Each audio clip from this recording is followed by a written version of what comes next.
Hola, ¿qué tal amigos y amigas? Sean bienvenidos, bienvenidas a una nueva edición de Por la Razón y la Historia junto al profesor Alex Gutiérrez, historiador y parte ahí también el historiador encargado de la cripta de O'Higgins. Profe, ¿cómo está? Muy bien, contento, un nuevo año, con hartos desafíos y también esperando que el público aprenda de nuestra historia y por qué estamos como estamos, como dicen por ahí. Exacto. Oiga, ¿le parece que hoy hablemos sobre un tema bien polémico que han pasado muchos años, pero que sigue siendo tema de debate, de conversación, análisis? ¿Por qué y cómo Bolivia perdió el mar ante Chile? Claro, es un tema que aflora de vez en cuando, Sí. desde el punto de vista diplomático, especialmente por parte de Bolivia, porque claro, ellos fueron los que de cierta forma perdieron el acceso al mar, a diferencia de Chile que ganó la guerra del Pacífico.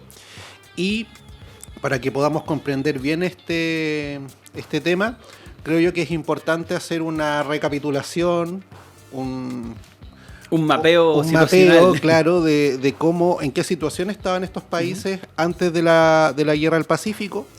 Y hay que tener en cuenta de que Bolivia, desde el punto de vista de los años de independencia, es más nuevo que Chile. ¿Ya? Claro, sí. Chile, si hablamos de la independencia oficial, lo vimos en el capítulo anterior, es de 1818. Y en el caso de Bolivia ya estamos en la década de 1820. De hecho, el nombre del país ya es llamativo. Sí. Porque en el periodo colonial Bolivia no se llamaba Bolivia, sino que se llamaba el Alto Perú. El Alto Perú.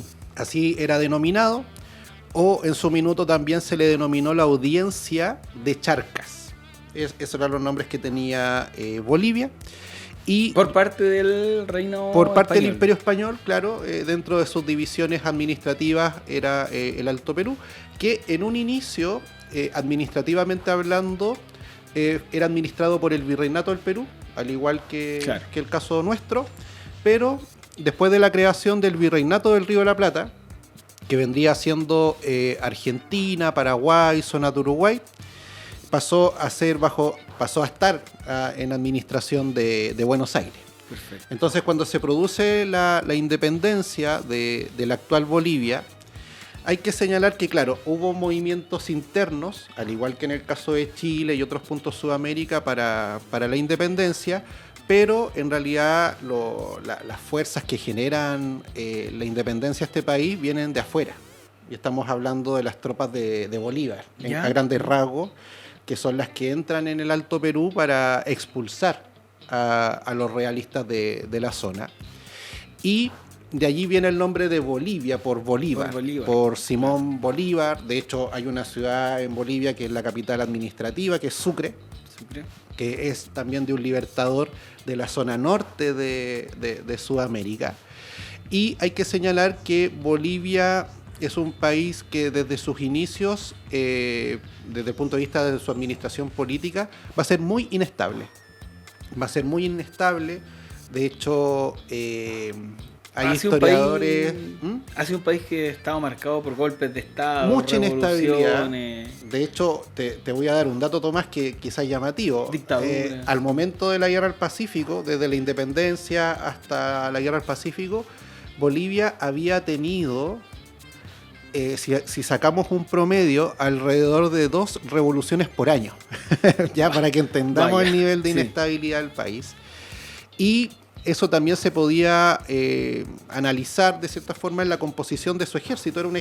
Tenía un ejército como cualquier país sudamericano, pero que estaba no orientado hacia la defensa externa, sino más bien a la solución de los conflictos internos. Era hecho, un antimotines casi. Claro, de hecho Hilarión Daza, que era el gobernante de Bolivia al momento que estalla la Guerra del Pacífico, él era un militar que lideraba el regimiento, el batallón de los Colorados, ¿sí? Que era uno de los más connotados de Bolivia. Entonces ahí uno puede ir haciendo las conexiones de cómo la presencia militar interna boliviana era muy determinante para la política de ese país. Por ende, la administración del territorio también se hacía difícil. y especialmente en estas zonas más periféricas, como era el caso del litoral. Nosotros, bueno, la mayoría, quedará, no creo que quede mucha gente que vivió la guerra del Pacífico, no creo. No, claro. No creo. Todos conocemos a Bolivia, un país de interior, altiplánico, Exacto. de la altura, alto Perú.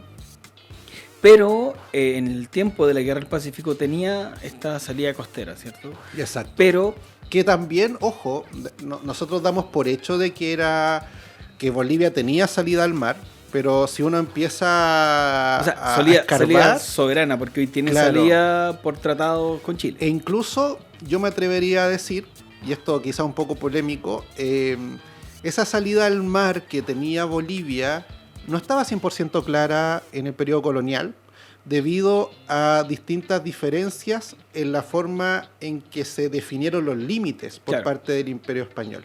Por ejemplo, habían normas del Imperio Español que señalaban que el Virreinato del Perú tenía límites con Chile, y habían otras que decían que no. O sea, se podía prestar para la confusión. Y de hecho, cuando nace Bolivia como un Estado independiente, por parte de estos libertadores que estábamos señalando hace un rato atrás, señalaban que Bolivia debía tener una salida al mar. Claro. O sea, había allí una nebulosa que se mantuvo durante las primeras décadas del siglo XIX. Claro. Bueno, aquí iba yo, que va en esa línea. Es precisamente eso, de la salida, el puerto principal, entre comillas, era Antofagasta. Exacto. Antofagasta, que vivía principalmente una comunidad chilena. Ujú. Bolivia armada, No tenía. creo que mayormente no tenía, ¿no? No tenía. No O tenía, sea, derechamente no tenía. Claro. derechamente no tenía una armada. Es un país que siempre fue dirigido desde la altura, Claro.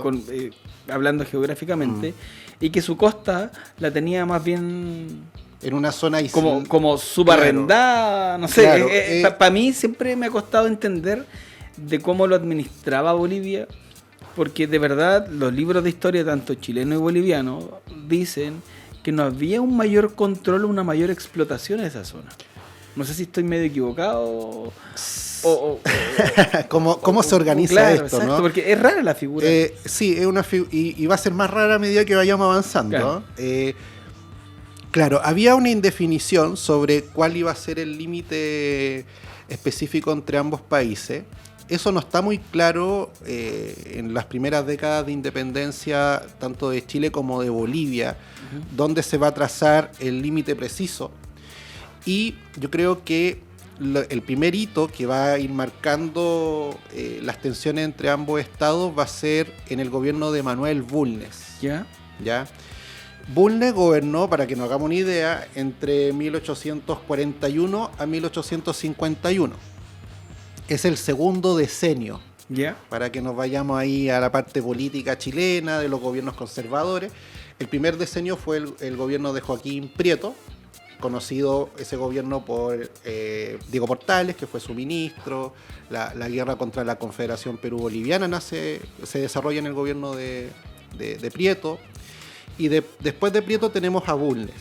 Bulnes era sobrino de Prieto, ¿no? Ahí también podemos ir viendo una característica de la élite chilena, ¿no? Claro. Bien endogámica en el poder. Y Bulnes llega al poder como un héroe de guerra, de la guerra contra la Confederación Perú-Boliviana. Había sido el héroe en la batalla de Yungay. Y Bulnes comienza a preocuparse de las periferias de Chile, o de zonas que no estaban muy pobladas. De hecho, en el gobierno de Bulnes surge la ley de colonización para la zona de Yanquihue, también lo que va a ser la ocupación de Magallanes. Y hacia el norte tenemos una ley de guaneras, ¿Ya? que lo que motiva finalmente el conflicto en la Guerra del Pacífico va a ser la administración de los recursos naturales, que si uno lo mira en el presente hasta el día de hoy, marca las guerras y los conflictos entre países, Sí. ¿ya? Los recursos que están en un determinado lugar. ¿Y por qué el guano? Porque el guano se utilizaba como fertilizante para el desarrollo de la agricultura. No se utilizaba mayormente para la demanda nacional chilena o boliviana, sino orientado hacia la exportación. Claro, y los derivados también que se hacían del guano. Claro, y en el caso del guano era utilizado como un fertilizante en Europa. Sí. No hay que olvidarse que Europa está viviendo, o desarrollando, mejor dicho, lo que fue la revolución industrial. Exactamente. Y hay un detalle importante: la revolución industrial no es solamente una revolución tecnológica de las fábricas con el surgimiento del proletariado o clase obrera, sino también hay una revolución agrícola. Porque hay un aumento de la población en Europa de forma importante, hay que alimentar esa población y eso significa que hay que aumentar también la producción agrícola. Claro. De allí la necesidad de buscar fertilizantes para alimentar a estos europeos. Y en ese momento se llega, podríamos decir, a la conclusión de que el fertilizante que genera más producción agrícola es el guano. Y que es la caquita de... Y no tiene costo, claro. Claro, que es la caquita de las aves. En este caso, el guano estaba depositado a lo largo de la costa del desierto de Atacama, sí, donde hay precisamente colonias de aves, y desde allí se extraía y se exportaba al mercado europeo. ¿Qué estableció esta ley de las guaneras del gobierno de Manuel Bulnes? Que eran propiedad del Estado de Chile, y era desde el paralelo 23 hacia el sur. Y ahí encendió las alarmas de Bolivia, porque Bolivia reclamaba ese litoral, y ante esta situación un poquito difícil entre ambos países, finalmente esta ley no se aplica mayormente y podríamos decir, ambos países deciden evitar el conflicto. Y recién se avanza a un tratado de límites con Bolivia de forma oficial en 1866. Y acá estamos hablando de donde aún reinaba la diplomacia. Reinaba la diplomacia, y en la década de 1860 había una relación bastante buena entre Bolivia y Chile, porque ese también es otro detalle importante. De repente uno piensa que siempre hemos tenido problemas con Bolivia, sí, pero históricamente no siempre ha sido así. De hecho, en la década de 1860 había podríamos decir, un ambiente de hermandad americana o latinoamericana entre distintos países. Esto también pasaba con Perú, con Ecuador. Chile tuvo muy buenas relaciones en esa década con estos países, y se debió a que todos estos países tenían un enemigo en común, claro, que era España. España en esa década, intentando revivir ese viejo imperialismo o presencia en América, entró en guerra con Perú. Sí. Y ahí se produjo un conflicto, sí, entre ambos países, donde se sumó Bolivia, Ecuador, Chile, apoyando al Perú. Y que también es para otro capítulo, pero hubo un bombardeo, y claro, español en Valparaíso. Sí, claro, es muy buena esa historia. Claro, mucha gente sabe que hubo un bombardeo español en Valparaíso, pero ¿cuándo fue? Sí, fue en la década de 1860. De hecho, por eso Valparaíso no tiene tanta arquitectura antigua, porque se lo llevó ese bombardeo. Arrasaron el puerto de Valparaíso. Además, no nos olvidemos que Chile es un país sísmico. Sí.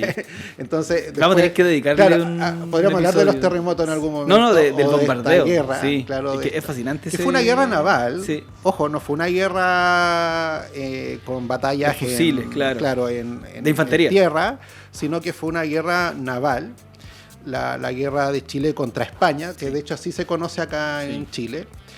Y esa alianza que se formó ayudó a intentar aclarar estas diferencias de límites que venían desde el periodo colonial, y allí se estableció en este tratado de 1866 que iba a haber una administración conjunta desde el punto de vista tributaria o fiscal entre Chile y Bolivia, entre los paralelos 23 por el norte y 25 por el sur.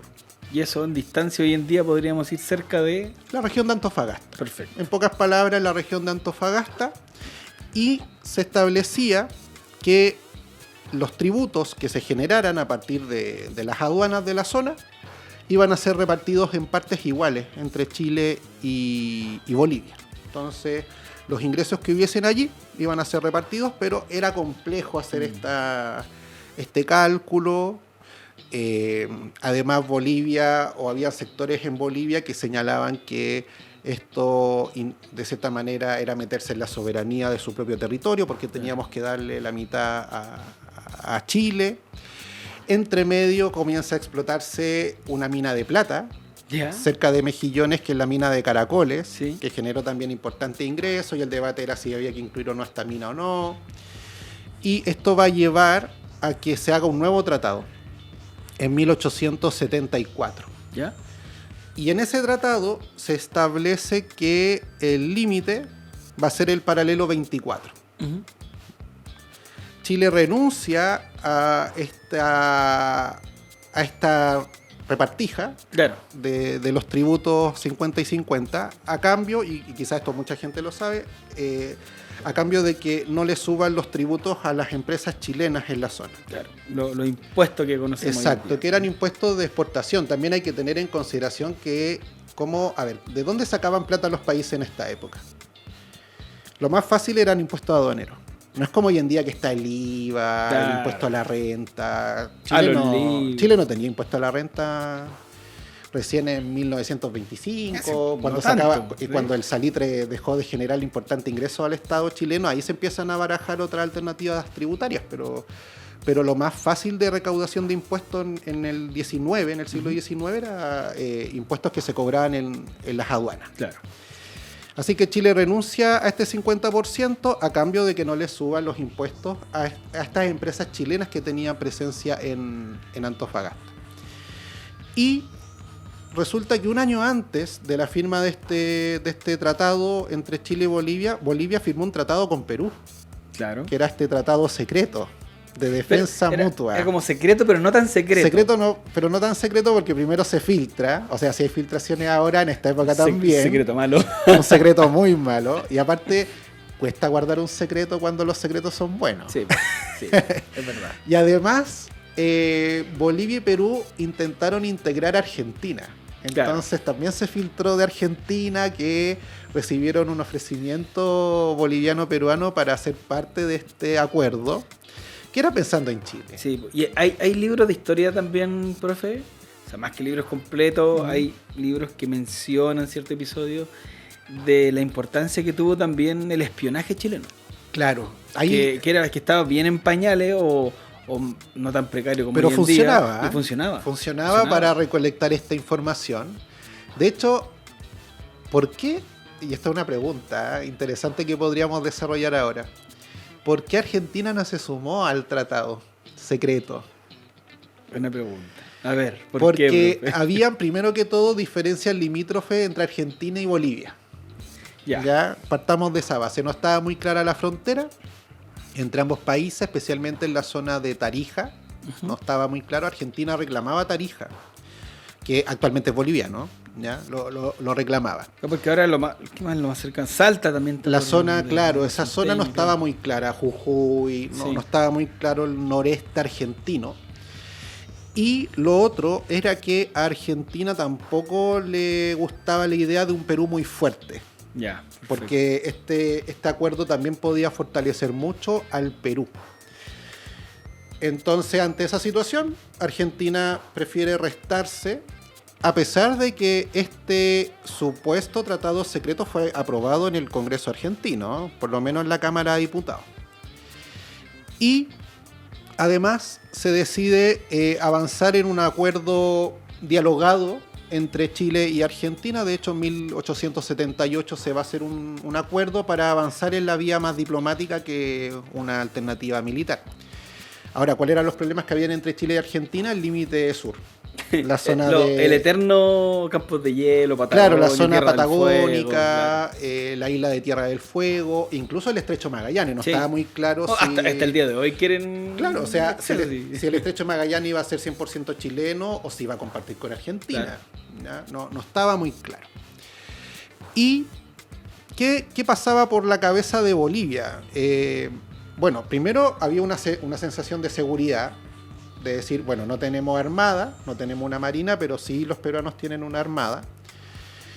Y bastante fuerte. Y bastante más fuerte que que por lo menos la boliviana. Ahora, en el caso chileno yo ahí tengo dudas, porque Chile, acá en Chile siempre se ha dicho que Chile no estaba muy bien preparado para la guerra, pero igual Chile estaba preparado. O sea, lo que yo sé y entiendo es que la preparación la llevaba más tiempo Perú que Chile. Y que los acorazados que podían tener estaban un escalón por sobre el chileno, pero Chile se defendía con la preparación profesional de su marinería. Chile tenía muy buenos barcos, sí, o buques, como diría un marino. Tenía el Cochrane, sí, y el Blanco Encalada, que fueron comprados en el gobierno de Errázuriz, que es el que está antes de Pinto, cuando empieza la guerra. De hecho, son comprados 7 años antes de la guerra, pensando también en estos conflictos limítrofes, claro, con Argentina, con Bolivia, con Perú, y se compran para la época barcos de punta, son barcos muy modernos, se hacen en astilleros británicos y se traen a Chile, ¿ya? El problema es que va a haber falta de fondos para mantener bien esos barcos. Sí, pues. Incluso se pensó en mandarlos a desarmar. Al deshuese. Sí. Claro, porque la situación económica de Chile antes de la guerra era muy, muy mala. Había una crisis económica mundial, sí, a partir de 1873. Hubo protesta en Chile también por desempleo, crisis económica. Aumento de la delincuencia. Sí. Chile no tenía... había problemas bancarios. Sí. Hubo corridas bancarias, aumento de la inflación. Resulta que los bancos no tenían respaldo en metales para los billetes que emitían y ahí comenzó a darse la política de la inconvertibilidad del papel moneda, o sea, el billete valía solamente lo que valía, lo cual obviamente lo hace más frágil que un billete convertible. Ante esa situación, Chile no estaba, claro, económicamente en una buena situación para enfrentar una guerra, pero sí tenía estos barcos, que de hecho los va a saber utilizar durante la Guerra del Pacífico. Y Bolivia tampoco estaba en una muy buena situación. Y este militar que gobernaba Bolivia, Hilarión Daza, no había participado en el Tratado de 1874. Entonces, y Daza llega por un golpe de Estado. Llega, ¿no?, por un golpe de Estado, un año antes, y él dice, ¿por qué yo tengo que hacer valer un tratado en el cual mi gobierno no tiene nada que ver, aparte no nos beneficia? Porque aquí lo que hay es una conquista de facto por parte de Chile, en el sentido de que la mayoría de la población del litoral boliviano era chilena. De hecho, no encuentran resistencia las tropas chilenas que llegan por mar, porque la mayoría era chilena, como usted bien dice, profe, y además que no había contingente militar, había un par de policías que nada iban a hacer con ese desembarco gigante. William Sadler escribió un libro, un norteamericano, sobre la Guerra del Pacífico que se llama Tragedia Andina. Es un muy buen libro sobre la Guerra del Pacífico porque nos da una mirada desde afuera. Porque uno de los temas importantes al hablar sobre los conflictos que involucraron a Chile en el siglo XIX es precisamente la mirada del nacionalismo. La sensación, emociones. Exacto, el tema de la objetividad en el relato. Y él nos da una mirada quizá un poquito más neutra y panorámica de los 3 países, en qué estaban estos 3 países antes de la guerra. Y él es muy claro en el texto al señalar que más o menos de cada 20 habitantes del litoral, 17 eran chilenos. Solamente uno era boliviano, otro era peruano y otro era un extranjero. Claro. Podía ser un europeo, ingleses, franceses, un inglés, un ingeniero. Sí. Por ende, la presencia chilena era altísima en la zona litoral, y eso obviamente generaba ruido al gobierno boliviano. Era como un exclave, un territorio fuera de tu país, pero con una presencia importante de tu población en él. Porque nos contaba usted el contexto histórico, social y económico de Chile. ¿Ya? Pero ¿y en qué contexto estaba Bolivia? Porque claro, nos decía que Hilarión Daza llega por una dictadura, pero ¿cómo estaba el contexto La situación social? Económica era lamentable, el país estaba sin plata, en pocas palabras. Bolivia no tenía recursos, el Estado boliviano carecía de recursos para poder mantenerse. También habían ocurrido malas cosechas en Bolivia, lo que había generado problemas de hambruna. También tenemos problemas de enfermedades, de epidemias en Bolivia. Por ende, la situación en ese país era bastante mala, por no decir otra cosa.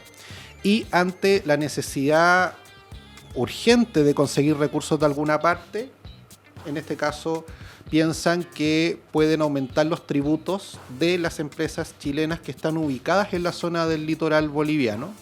Y ahí tenemos la compañía de ferrocarriles y salitres Antofagasta, que era una compañía de capitales chilenos, que también poseía presencia británica, esta empresa, y que tenía muy buenas conexiones con la élite política chilena de la época.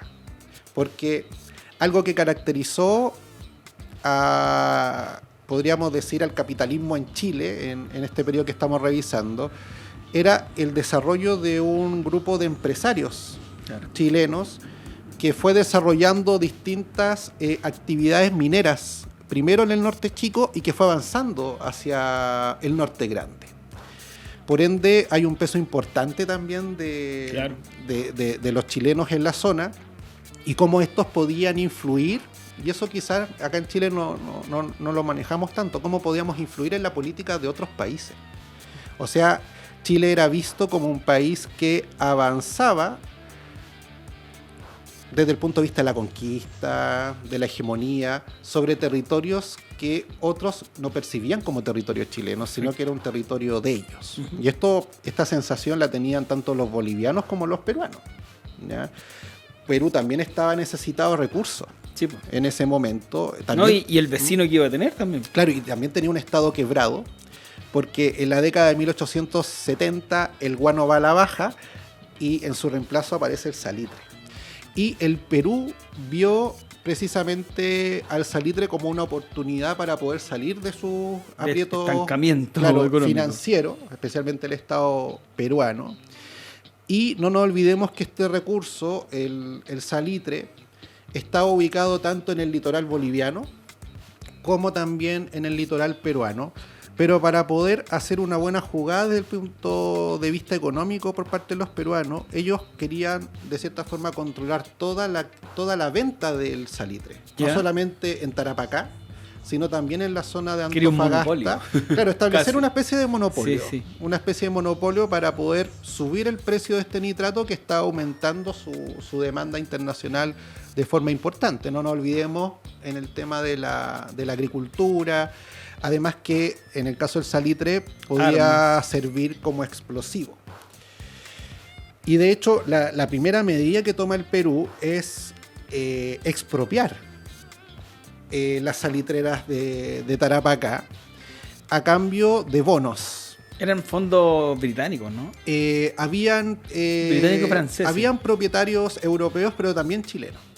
En la zona de Tarapacá también había presencia de población chilena en la zona, con la promesa de pagar en el futuro precisamente no es muy buen negocio, ¿eh? Claro, estas propiedades, pero lo hacen los peruanos, lo logran hacer.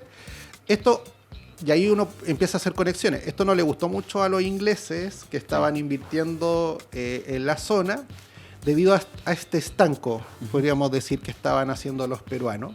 De allí también que los ingleses se hayan llevado mejor con los chilenos. Claro. ¿Ya? Porque veían a Chile en comparación con la administración boliviana o en comparación con la administración peruana, más estable, más serios al momento de llegar a acuerdos. La presencia inglesa desde el punto de vista comercial en Chile era importante desde la independencia en adelante. En Valparaíso, por ejemplo, donde distintas casas comerciales se encargaban de prestar dinero precisamente para inversiones en el ámbito minero. Así que tenemos estas políticas del Perú y estos intentos también de controlar lo que se exportaba desde la zona boliviana. De allí esta cercanía con Bolivia y esta seguridad por parte de Bolivia de decir, miren, en caso de guerra o conflicto tenemos un tratado de acuerdo con Perú y no creo que los chilenos se atrevan a ir a una guerra con dos países, claro. O quizás con la posibilidad de que se pueda sumar también Argentina. Profe, perdón, solo para hacer el punto y complementar lo que usted estaba diciendo. El que incursiona, el de la idea de esta guerra o de esta situación más hostil, es Bolivia. Es Bolivia, sí. Bolivia es la que hace una apuesta. Hace una apuesta que no claramente no resultó. No le saltó. No resultó como ellos esperaban. Y de hecho Hilarión Daza era una persona bien decidida y bien autoritario, no era una persona que escuchara mucho. De hecho, él como dictador de Bolivia, dentro de las normas que se promulgaron en su gobierno, era la celebración de su cumpleaños como una festividad a nivel nacional. O sea, para que veamos la clase de liderazgo que había. Era un dictador en extremis. Claro, era un dictador medio, bueno, bien latinoamericano, sí, ¿no? Ególatra. Que se celebrara su cumpleaños a nivel nacional. Estaba a cargo de este grupo militar, que eran los Colorados, que se destacaron también en la Guerra del Pacífico. Así que él consideraba de que nada terrible podía ocurrir. No vio quizás los aspectos quizás más negativos que se podían generar en el caso de una incursión militar contra Chile.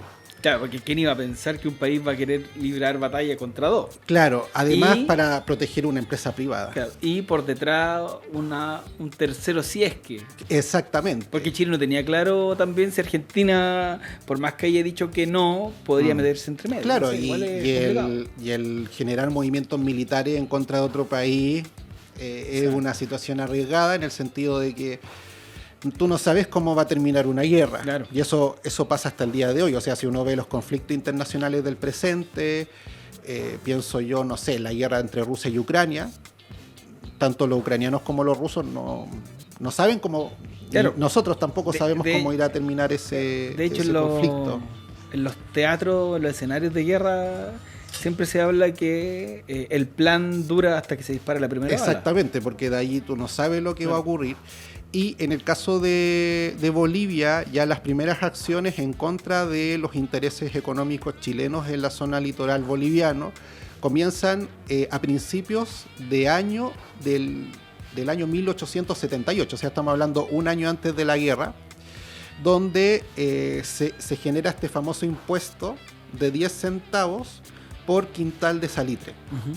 Volvemos a un punto importante, los tributos se cobraban en las aduanas, entonces ahí se iban a cobrar estos 10 centavos y la empresa chilena, Ferrocarriles y Salitre Antofagasta, dice no me vas a subir estos 10 centavos porque tenemos el tratado de 1874. Tenemos un tratado que... Exactamente, que es muy claro, sí, en el sentido de que por 25 años no se podían subir los impuestos a empresas con capitales chilenos. El gobierno de Hilarión Daza dice no me importa, van estos 10 centavos y si usted no los quiere pagar, nosotros vamos a proceder a la expropiación de estas empresas y a su remate. ¿Qué ocurre? Bueno, la situación continúa, podríamos señalar, empeorando durante el año 1874, llegamos al verano de 1879 y ya ahí hay una acción chilena. Está blindado el Blanco Encalada en la costa de Antofagasta, como una señal de decir, oye, cuidado con lo que vayas a hacer, porque si tú cruzas la línea de rematar estas empresas, no vaya a ser que yo quiera ocupar estos territorios. Estamos al pendiente. Claro, además, y ahí volvemos hacia atrás, además estos territorios no sé si eran 100% tuyos. Acuérdate que en el gobierno de Bulnes se dictó la ley de las guaneras, que establecía que el territorio chileno era del paralelo 23 hacia el sur. Entonces yo también estoy empezando a dudar de que si ese litoral era 100% tuyo o no. Chile dijo, tú desconoces ese y yo desconozco lo otro. Claro, por ende no va a ser una conquista militar. Podríamos hablar de una recuperación o de reformular nuevamente la frontera. Y además, en la época que estamos revisando, el derecho de conquista de un territorio no era mal visto. No nos olvidemos que en esa época los europeos estaban conquistando África. Por ende, ya sabemos lo no era, una ocupación militar tampoco era mal vista en caso de una anexión territorial, a diferencia del presente, ¿no? Claro, que hoy nosotros en día vemos la anexión de territorios ajenos a un país como una invasión, donde es visto fuera de norma la colonización de territorios ajenos. Pero en esta época era completamente diferente. Bolivia continúa con su política de incrementar este tributo, violando infragante el Tratado de 1874, y finalmente se decide el remate, que esto va a ser el 14 de febrero de 1879. No hubo amor. No hubo amor. Era el día del antiamor. Y ahí se genera la ocupación chilena del puerto de Antofagasta, que Antofagasta no tenía muchos años, porque el principal puerto boliviano era Cobija. Claro. ¿Ya? Y con una mayoría de población chilena, una población boliviana muy escasa, que decide replegarse hacia el interior.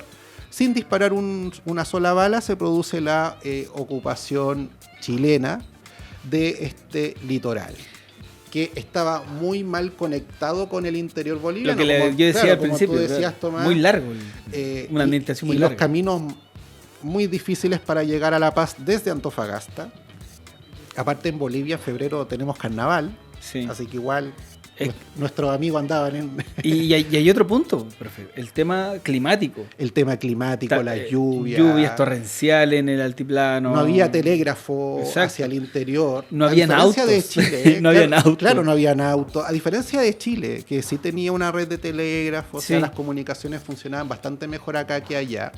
De hecho, el tramo entre Antofagasta y Bolivia hoy en día es complicado. Hasta el día hoy de hoy en día, es complicado. Me imagino claro. En ese tiempo sin mayores conexiones, abastecimiento, sin auto, porque todo era mula, caballo claro. y carreta. Y tirar una carreta por ese territorio. Claro. Muy complejo, muy complejo. Por ejemplo, la región de Antofagasta actualmente la frontera con Bolivia se puede pasar por Ollagüe. Sí. Y claro, o sea, ya necesita un auto. Claro, se necesita un auto bueno. Imagínate tú las comunicaciones, sí. Para el otro lado está el Salar de Uyuni. No sí. Es llegar y. No, es mucho frío y mucho calor. Mucho frío, mucho calor. Son territorios bien inhóspitos, bien la localización también, profe. Hoy en día con el GPS nos tiramos de una, pero antes. Claro, pero en esta época sí. Muy, muy complejo. Así que ese es el contexto que de cierta forma va a marcar el inicio de las hostilidades en una guerra donde yo me atrevería a decir que ni Bolivia, ni Perú, ni Chile estaban preparados. Sí. Más allá de que Chile había comprado estos blindados modernos, pero la situación económica del país era muy, muy mala. Y es un ejército muy pequeño en el caso chileno. Estamos hablando 2.500 personas, o sea, muy claro. Pequeño para enfrentar a dos países que sumados juntaban más población y más fuerzas militares. Pero bueno, Chile tenía sus ventajas también. Para no extendernos mucho más, profe, porque claro, el punto acá no vamos a hablar de Perú, porque de eso hay mucho. De hecho, ya hablamos también del tema de la guerra del Pacífico.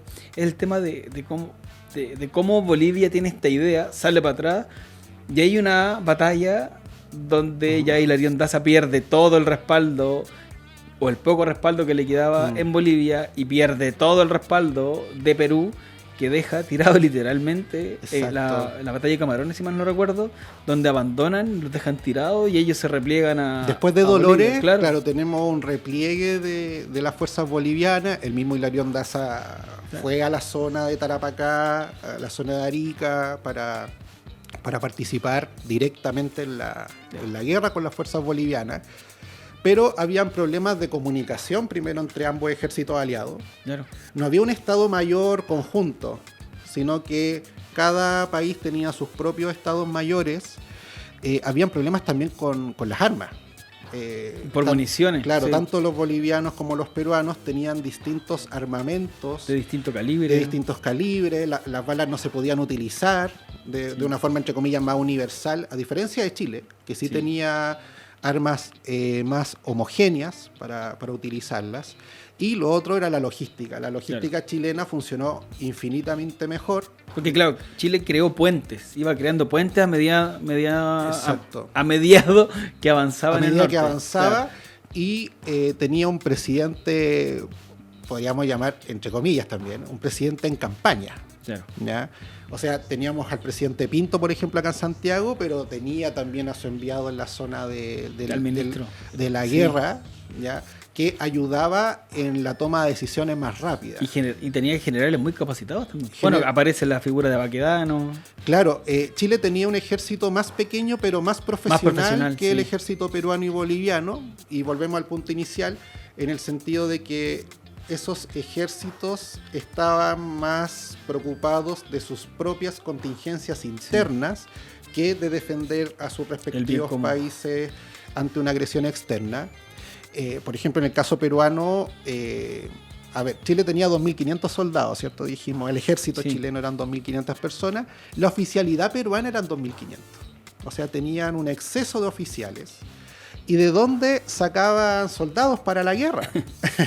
Agricultores, campesinos, indígenas, mineros, claro, que no necesariamente sabían español. Por ende, iban a una guerra sin saber a quién iban a defender. A diferencia de Chile, que sí tenía una formación más profesional, había una escuela militar, y también tenían la experiencia del combate. Del combate, que en este caso era la zona de la Araucanía. Sí. Sí. Y esa experiencia, ese kilometraje desde el punto de vista militar, va a ayudar mucho al ejército chileno, más una buena organización logística para ganar la guerra ante un enemigo que parecía ser más grande. Era un gigante pero con pies de barro, claro, los aliados en relación a Chile. Profe, y para ir cerrando, la guerra del Pacífico, una idea que inició Bolivia y fue el primero que se retira. Claro, después de la batalla de Alto de la Alianza, o Tacna, Bolivia se va a retirar. Bueno, un poquito antes había caído el gobierno de Hilarión Daza, y ahí queda solo peleando en este conflicto el Perú, y Chile diciéndole a Bolivia, o sea, usted no ayude mucho al Perú porque nosotros podríamos seguir avanzando. Hacer una campaña hacia la zona del Titicaca, hacia La Paz, cosa que obviamente Bolivia no tenía las condiciones para defenderse. Claro, ahora no sé si Chile tenía también las condiciones para generar una campaña, pero la amenaza era... Claro, porque perdió su mayor contingente de ejército, infantería, la perdió en la batalla en Atacama. Especialmente la de Tacna, ahí ya hay una desintegración de las fuerzas bolivianas. Habían ganas de seguir peleando, pero las guerras no se ganan con ganas nomás, se ganan con estrategia, se ganan con tecnología. Sí. ¿Ya? Y en ese momento esos ejércitos carecían de la tecnología suficiente para poder generar una especie de contraataque hacia las fuerzas chilenas, que insisto, estaban mejor preparadas, eran más disciplinadas. Tenías un ejército más homogéneo, a pesar de las diferencias que pueden haber entre el chileno de Santiago con el chileno de Chiloé. Pero tenían una línea de acción. Pero había una línea de acción. O sea, partamos de la base que las órdenes las podías dar en el mismo idioma, te iban a entender. Sí. A diferencia del ejército boliviano-peruano, que tenía mucho contingente indígena, mucha gente obligada también yendo a pelear. Sí. En el caso chileno también se dio de esa forma, pero yo diría que en menor número en relación a los aliados. Entonces ahí tenemos una gran diferencia, y de hecho primero se firma el tratado con Perú, que es el tratado de Ancón, en 1883, que termina la guerra con Perú, y ahí tenemos la cesión de territorio de Tarapacá, de Arica, de Tacna cuando se acaba la guerra, y con Bolivia solamente vamos a tener un alto al fuego en 1884, y el tratado en serio en 1904, o sea, bastante después. A grandes luces es lo que dicta el tratado vigente. El tratado con Bolivia va a dictar primero la cesión a perpetuidad de Antofagasta. Eso es lo primero, se zanja el tema de Antofagasta, pero también está el tema de los pagos hacia Bolivia. Hay un pago de 350.000 libras esterlinas, que no era poco en la época, como compensación. Y la construcción del ferrocarril Arica-La Paz, que en un principio va a estar 100% administrado por Chile, luego el tramo boliviano va a ser entregado al Estado de Bolivia, pero también ahí uno puede entender un cierto poderío de Chile en relación a Bolivia. Por ejemplo, Bolivia estaba, de cierta forma, no tenía otra opción más fácil de exportar sus productos que no fuera por el puerto de Arica. Después de la guerra del Pacífico está el boom del estaño en Bolivia, y la única opción era mediante puertos chilenos. O sea, Chile igual, de cierta manera, arrincona a Bolivia para que el tratado que se firme en 1904 sea a partir de las condiciones chilenas. Perfecto. O sea, se puede notar allí un mayor poder de Chile al momento de negociar en la mesa que en relación a Bolivia. Y de hecho, si tú analizas la política boliviana, la historia boliviana, la historiografía boliviana, tú notas ese elemento. O sea, acá hay un país más poderoso, más expansionista, y ese es Chile, no es Bolivia. Exactamente. Profe, ahí entonces esta rica conversación de cómo Bolivia pierde el mar ante Chile.